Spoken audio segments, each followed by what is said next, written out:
participants. Thanks for being here, guys. Today's topic is systems thinking, which is woven really tightly into our Willow curriculum. And our presenter, Carol Fontaine, is an artist and a Willow art teacher and routinely uses systems thinking in her practice of art as well as in her classroom. Carol was initially introduced to systems thinking as a discipline by Jamie Cloud of the Cloud Institute when she worked with faculty at Willow. Through the Water Center for Systems Thinking, she's learned the identified habits and visual tools of a systems thinker, and she continues to look at the Cabrera Research Lab out of Cornell University for deeper understanding. Finally, Carol chose to train in Montessori education because of its focus on interconnectedness. Throughout this presentation, and hopefully we'll have more participants join us. If you guys have any questions, go ahead and type them in the chat box and I will facilitate the reading of the questions at the end. Carol, I will hand it over to you. Okay, thank you. So let me get to my screen here. Okay. So I hope this is enlightening for you and interesting.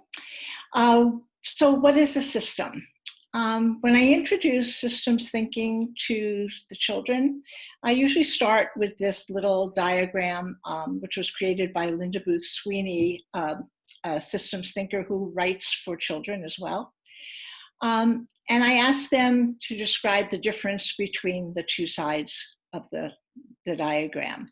And at some point, they arrive at the understanding that one is just a random cluster of things, and the other is organized in a way that creates a flower.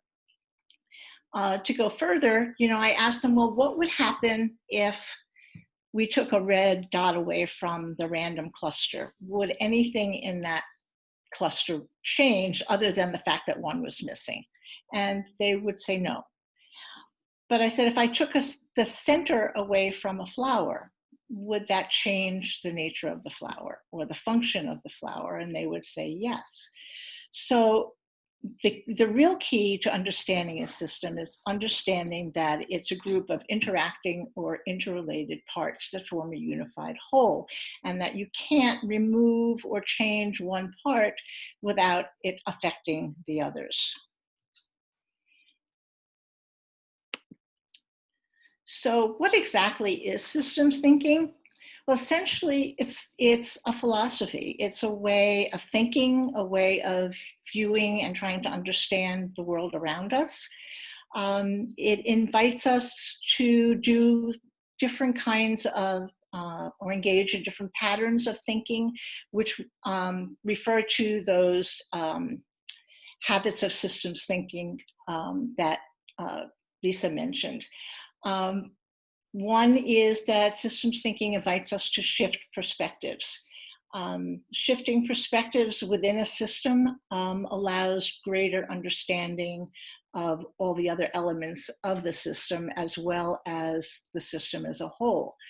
So, for example, if you considered an ecosystem and you looked at that ecosystem from the perspective of different animals or different plants, you would get to see how it's affected or how it affects other aspects of that system.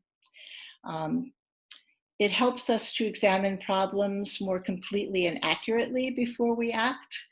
It invites us to ask better questions before jumping to conclusions. So essentially what systems thinking does is it slows down our thinking. It gets us to think about our thinking. And therefore we do ask better questions. We recognize how things are interrelated. We focus on understanding the whole story. Systems thinking, the habits as well as the tools are really just a means to understand and tell a story, because nothing exists in isolation. It's all part of one story, may relate to other stories. Systems can be nested. Systems relate to each other as well as parts of a system relating to each other. We look for patterns of behavior over time. How do things change? Do they increase, decrease? Are they stable? Do they fluctuate? And we because we understand that things are interrelated, interconnected, interdependent, however you want to define it, we understand that the choices we make for what we do or don't do have an impact on other parts of whatever system we are currently a part of. And we obviously can be parts of many systems. So the Water Center has a pack of cards which describe and illustrate the different habits of a systems thinker. The visuals certainly help the children. We use them as they work so that they get used to and understand what habits or what kind of thinking they're actually doing. And it also encourages them to try others that they may be less comfortable with. So it's kind of a reminder and a useful tool for them. So what happens when students learn systems thinking? Well, it's very much what I said earlier. They understand more deeply. They're more able to make connections across content areas because systems thinking by its very nature is interdisciplinary. They're more able to make connections not only across content areas, but between their academic learning and the real world by recognizing patterns that exist in more academic settings. They can use that understanding to look at and try to understand current events, for example, or things that happen in their own lives. They become better problem solvers. They are more able to take on different perspectives that not only does it lead to greater understanding, but it does lead to greater empathy. They can realize that maybe some assumptions that they may have about how things work are not necessarily accurate. And they're less likely to blame and jump to conclusions. If you realize that nothing exists in isolation and there's a whole story behind things, it's a lot harder to pick out one thing to blame. So because systems thinking is a way of thinking, it really applies to everything. Certainly applies to all content areas as well as a child's social emotional learning. Specifically in literature, for example, they learn to shift perspectives when analyzing characters in novels. They take on the role of a character and view events from that perspective.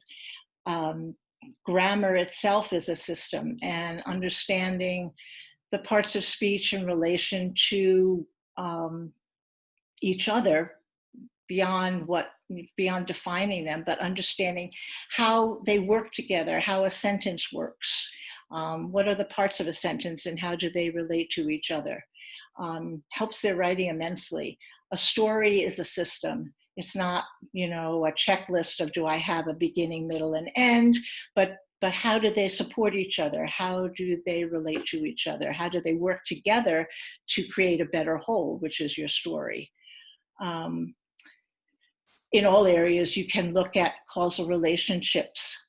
In math, very often concepts are broken down into units, and ironically, perimeter and area are very often a separate unit and separate from multiplication, for example. But what is area? Area is an array, essentially the same kind of array that children would use to understand multiplication. So by helping them to see how all the different mathematical concepts are connected, it really leads to better understanding and broadens their horizon as to how and when they can apply them.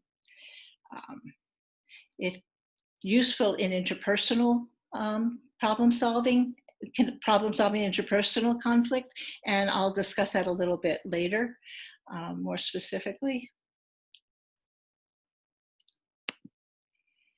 So one of the things that we did in third grade this year was we looked at the concept of a mental model and discussed it. I mean, the children right away picked up on the idea that it was in your mind. And after discussion, we came to the understanding that it is a mental construct of the world around you and yourself in relation to that world. It has its foundation in culture, your past experience, and your knowledge. And the important thing is to understand that your mental model is not static, that it can change. And a good example of that would be the shift, say, from a fixed mindset to a growth mindset. It's very helpful for us to understand our own mental models, where they come from, and so we can really evaluate them and understand, or try to understand or evaluate how accurate it is. Does it really is it consistent with how the world is really working, or is it my own personal construct?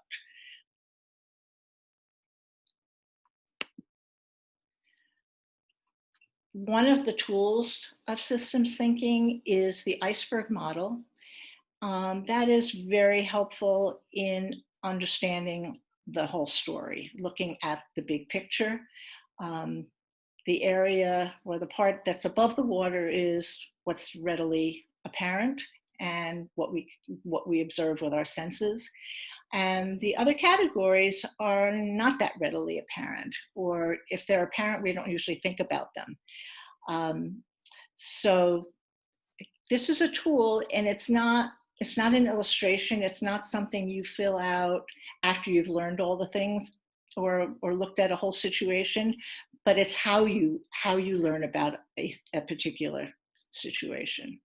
So when we do it in the classroom, it's done interactively. We create icebergs. Children place concepts in different parts of the iceberg, and they show how they're connected because it is a system. So in the third grade during Black History Month, they were obviously interested in Martin Luther King, and rather than rely on, so-called elevator speech of what Dr. King did, we took the Iceberg Model to truly understand his story in a deeper sense. So we started with, what did he do? He led marches, he gave speeches and appealed to people's emotions. He organized sit-in demonstrations, opposed segregation, and fought against Jim Crow laws.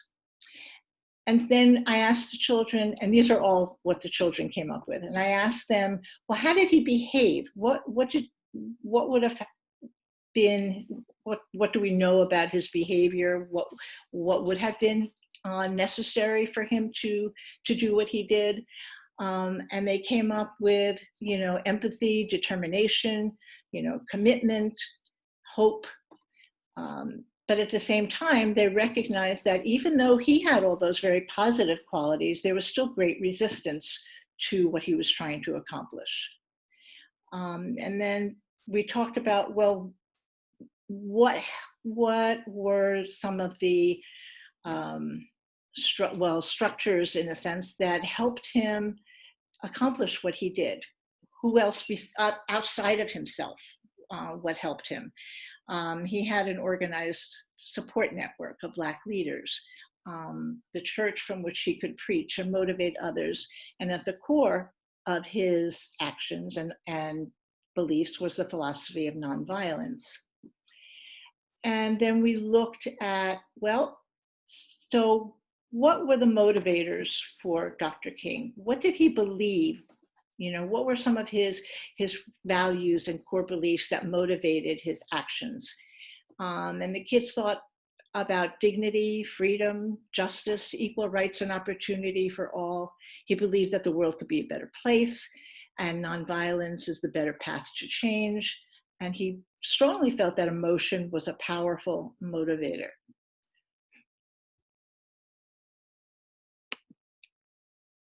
I just want to deviate a moment to show you an iceberg model and how it could be used directly in children's lives. So if we look at the idea of bullying at recess, and we start at the top with what we know. Tom bullies Jack. He doesn't let him play. Jack tells the teacher. Tom teases Luke. He calls him names and Luke cries. So what are we observing then? What's happening on the playground? Tom looks for younger kids to bully and waits until no grown-up is near. He relies on a few of his friends for support. They laugh when he picks on others, and younger kids are afraid to stand up to Tom. So then, okay, so what is a structure that exists? This is happening at school. So what is happening at school to deal with issues like this? Well, children learn about the virtues. There's a code of conduct. There are consequences, but perhaps they're not clear to everybody, or maybe they're not consistent. And then we can look further and say, well, why is Tom behaving the way he does? Well, from Tom's point of view, if we change perspective, we could understand that maybe he feels because he's not good at math or reading, he might feel he's not smart, that the smart kids might think he's stupid. He takes advantage of the fact that he's bigger than the little kids, so he can pick on them, which makes him feel better. And he feels he can probably get away with it because nobody's watching. From the young kid's perspective, they think he's too big and strong to fight back. So the benefit of doing this is, where can we find the most effective leverage point? If we want to change the situation at the top of the iceberg, where in this whole diagram, where can we be most effective in accomplishing our goals to stop Tom's bullying? Well, you can look at structure and you can say, well, we're teaching the virtues, but maybe we could adjust how we teach it. Maybe we're not totally successful in making the virtues relevant to their lives. Maybe the code of conduct is not as clear to all age levels as it could be. Do they all know what the consequences are ahead of time? Are we all consistent? So it's a way of reflecting on what we're doing, what's happening. Or you could look at the mental models, which generally are harder to change, but you could say, well, if I understand why Tom might be behaving that way, how can I counteract that? I could encourage him in areas that he is good at. I can try to improve his self-esteem. I can try to empower younger children as to how to better advocate for themselves. That is not necessarily fighting back, but how can they stand their ground? So it's helpful because nobody's then, in quotes, blaming Tom. They're trying to understand the whole story behind his actions and what's actually happening and the dynamic between the kids. And if we can get children to think about things and really try to recognize that there is a story and to understand it, they will feel more empowered to make some changes. They won't feel like they don't have that opportunity. So going back to the third graders and Black History Month, we looked at what we call a causal loop. Those are relationships between elements of a system. It's kind of the action and the reaction, and that's a really helpful example of what we call a reinforcing loop, where it's continuous. One element feeds the other, and you just keep going around and around. So this is the causal loop that we did in the classroom. Again, it's interactive. The kids are creating this. And I typed up a version so that you could understand what we did. So this is what we call a causal loop diagram. We started the discussion with the word prejudice. And I asked the children, well, if we have prejudice, what are the consequences of prejudice? So they said, well, when there's prejudice, there's an increase in discrimination. There's an increase in equality. And the little letters that you see by the arrows indicate whether the change or the prejudice leading to discrimination, the more prejudice, more discrimination. So S means that it's going in the same direction. So discrimination then itself can lead to inequality. Discrimination leads to segregation. Segregation can lead to a sense of a loss of dignity. Segregation can lead to poorer education. And both poverty, loss of dignity, and poor education can feed feelings of hopelessness. Hopelessness then can lead to feelings of anger. Martin Luther King, who understood that emotions were a great motivator, took advantage, in a sense, of the feelings of hopelessness and anger on the part of the Black population and encouraged them and empowered them to do something about it. So he organized protests, helped them organize protests. And the protests served the purpose of calling attention to the cause of the Black population. The more attention that was created, obviously, then the protest must have been successful, so it led to more protests. So there we have what we call a reinforcing loop. The red is the reinforcing loop, and the R, is the indicator of that. So more protests, greater attention, more protests. But at some point, there was a shift, and all that attention and resulting from the protests led to the Civil Rights Act. And once we had the Civil Rights Act, it was a decrease in the need for protests. So there we have more of a balancing loop, and that's what the B stands for.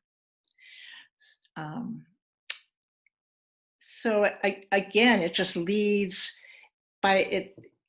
Systems thinking kind of is a cousin to analytical thinking. It's a cousin to interdisciplinary thinking. So by going through this process, they have a much greater understanding of the impact of just the word prejudice.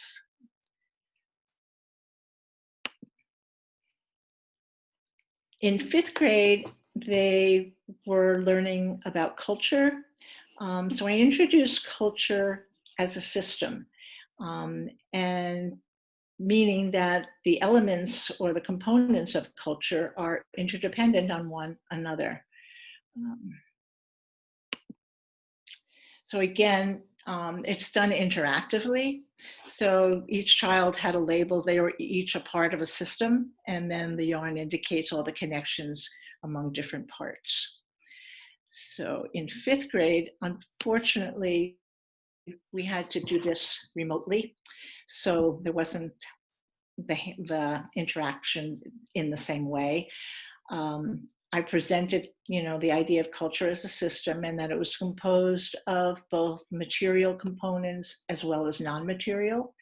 And the children identified different examples, and I typed them in around the circle. We then looked at how these components, both material and non-material, interacted with one another. This is a beginning of the process. I chose this one because there's less on it, so it's really easier to see. But children looked at core beliefs, which they identified, these abstract nouns of freedom, liberty, equality, and justice. And they said, okay, so what is that affecting?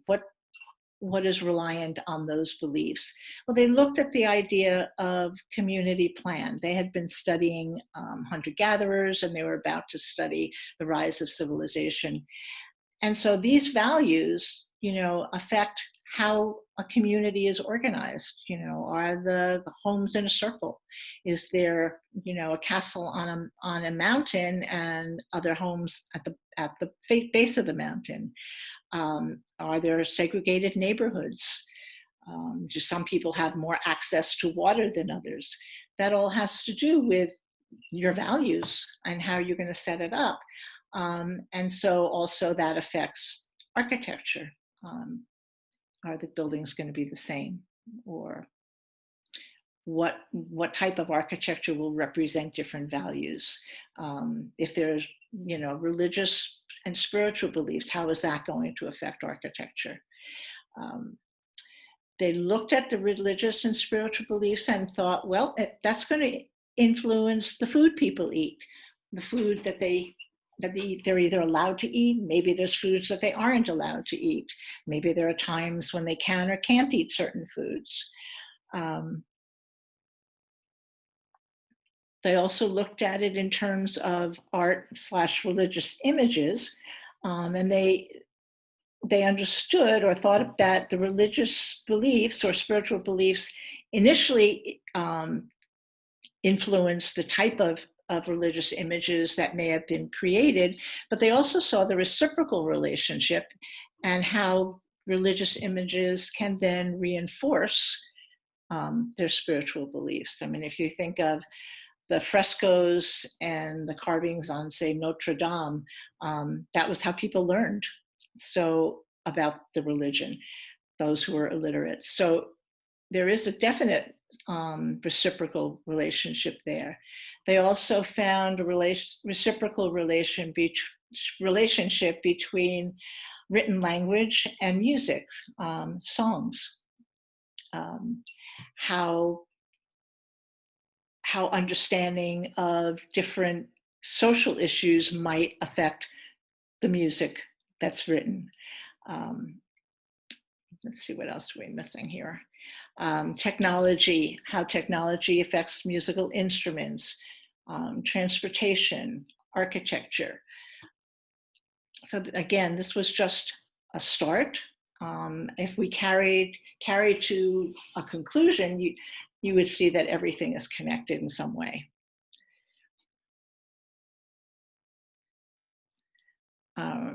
So understanding the big picture and understanding that culture is a system,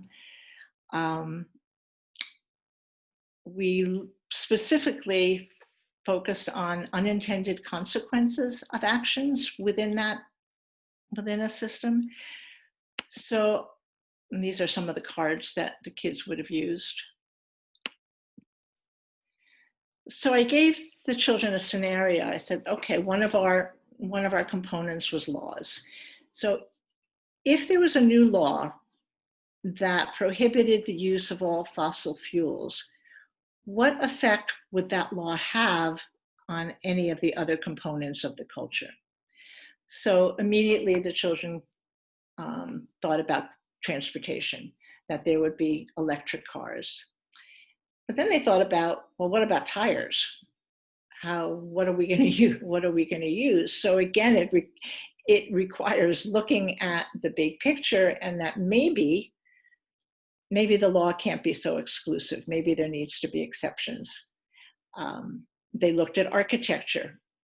If buildings have to be designed to rely on other sources of energy, how would buildings change?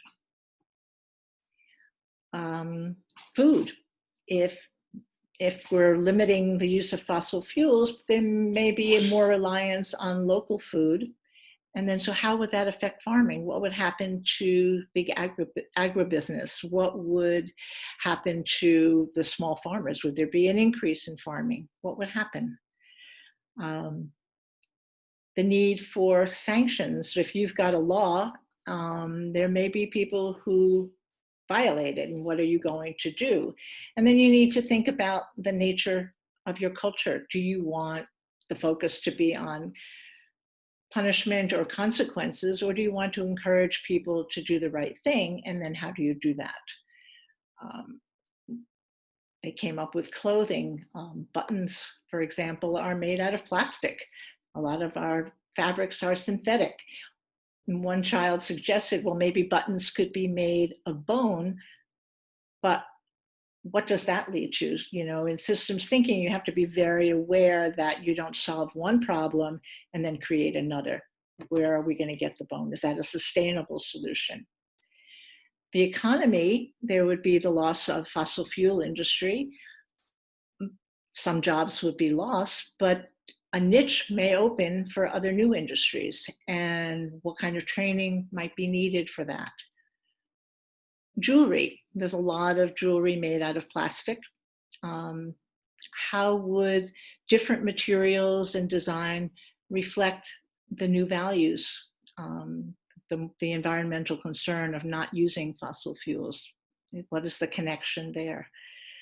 So again, this was a start, but you can see that, and they could see that you can't, things are so interconnected that a change in one place, in one part of a system, has impacts on all the others.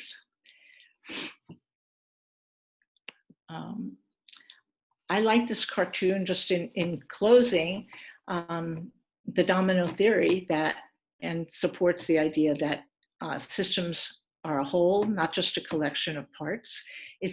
You need to understand the parts in the system, but you can't lose sight of the forest for the trees, in a sense. You have to account for all the intended and unintended consequences. We call them long and short-term consequences. You know, the kids make a diagram where they show, you know, the profile of a person, and they show on one side, and then they draw a line, and they show on one side, the line closest to the person, what they've done, the immediate solution. But then on the other side of the line are the long-term consequences. So it's kind of like not looking beyond the end of your nose. That was a child's view of, or way of illustrating unintended consequences. So there we are. Should I stop sharing my screen?